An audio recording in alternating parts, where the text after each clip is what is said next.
everyone. We are here at the Digital Marketing and Digital Retail Transformation Assembly at the Green Valley Ranch in Las Vegas. I'm joined today by Joe Yakuel. He's the founder and CEO of Within. Thanks for joining us today, Joe. Yeah, my pleasure. Thanks for having me. So you recently branded Agency Within to Within. So can you talk a little bit about the reasoning behind this relaunch?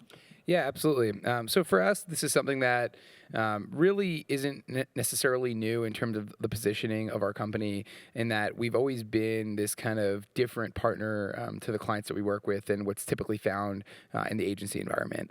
And since we never really felt like an agency or acted or operated as one, and that was pretty well known with our clients, obviously the name having agency in it is kind of counterintuitive or misleading. So dropping the word agency from our name just kind of cleans it up and allows us to tell our story in a way that's a little bit more direct and clearer. But I think there's two other major things that we also want to make sure are coming across with our brand when we're talking to people that maybe don't know us as well. One of which is that while we started out as a more media-focused company, we've really built a really big creative practice internally over the last couple of years, or maybe almost 3 years now. And with bringing on our new creative director about a little over a year ago, and really staffing up that team and working with bigger and bigger brands like Facebook and Budweiser and Third Love and others, telling our story that is way more holistic than just media or just creative, but really something that involves both through this process that we call performance branding is really important to us and also important to our clients. And then I would say lastly, when we started the company, we had a lot of direct consumer startup clients and other brands that are a little bit smaller. And over time, we've really grown to take on a lot bigger brands that are more national or even global, like Nike or Spanx or Shake Shack and others. So just telling our story in a way that is true to who we are today versus the branding that we had, which honestly dates back to when we started the company about 5 years ago and hasn't changed much. So there's a lot of traditional agency models that organizations turn to, but why doesn't that traditional model work? Yeah, I think the biggest reason is because of silos. We're really in the business of breaking down silos internally in terms of the teams and objectives and strategies that are happening on the brand side, as well as breaking down silos that are being managed maybe by different partners for different channels, and making everything to be more holistic, which really does two things. One, through this performance branding process, we're really able to drive better results for our clients by combining and collapsing the funnel between performance and brand. We're able to both build emotional connections with consumers while also driving them to conversion at the same time, which is great for lifetime value and long-term profitability for the brands that we work with.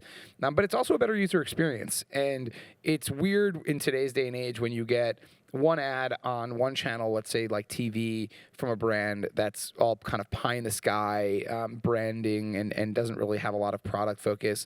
And then you see an ad on a digital channel like search or social, and it's a jarring experience, and it's like, hey, buy this right now, free shipping, get $10 off, expires today. And that whole brand aspect that you saw on the TV ad didn't even exist in this next touch point. So our goal is to make the consumer experience more cohesive while also helping brands maximize their growth with their investment. Great. So collaborations. Tell us about what a modern brand and partner relationship look like.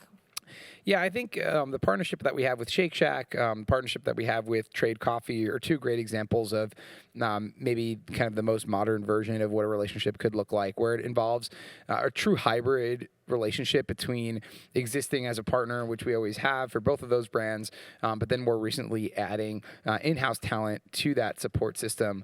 We're actually placing people inside of their offices who are part of the team in a true sense. They have a desk there, they have a computer there, they have an email address, and they're really working hand in hand with the team client side, while also having the support that we've been giving them traditionally as a partner of theirs with existing augmented staff on our end. So we see that as kind of the future of where the business is going, but it also extends to how we do pricing models, and we've been doing more and more pricing models that are performance-based instead of percentage of spend-based or retainer-based, but really leaning into this brand partnership and brand-first thinking by saying, hey, what's good for you and what are your targets and what does success look like? And if we achieve that together, then we'll do well together. And if we don't, then we won't be able to have as much upside either. So it's really kind of sharing in that upside mutually instead of it being a situation where one side can win and one side can lose. This kind of ties into my next question about your model and how you act as an extension of a brand's in-house team. I was going to ask a little bit about that, but it sounds like you just answered it. Yeah, I mean, I think for us, it's all about being a trusted business partner. So when we think about how we develop our talent internally, we always tell them that it's a client first mentality. We do what's good for the client's business, and we act like business owners. And it's a mantra that we tell people all the time. I do orientation with new employees personally myself, or at least part of the orientation process. And one of the things that I always tell them is, hey, if you're going to invest in something on behalf of your client, if you owned the business, you should feel comfortable the same way as if you owned it to take out cash from your pocket, not some portion of some budget that you see as numbers on an Excel sheet, but like, would you literally take out $20,000 in cash and count out $100 bills and hand it over for that marketing program if you own the business yourself? And if the answer is yes, great. And if the answer is no, then don't recommend it. But we should be doing everything the same way that we would if we own the business. And as long as we treat it that way, then we're going to end up having really great relationships and be able to really grow our business alongside our clients' businesses as well. So that's really kind of how we think about the extension. So you mentioned the concept of performance branding. Can you talk a little bit more about what that is and what your process is specifically? Yeah, so performance branding is really about breaking down that mutual exclusivity of what was once kind of done in completely separate buckets. So you'd have a performance team, you'd have a brand team. They'd each have their own budgets, their own people, their own agency partners, their own goals and strategies and audiences they're reaching and creatives. And it's literally like they're two different businesses.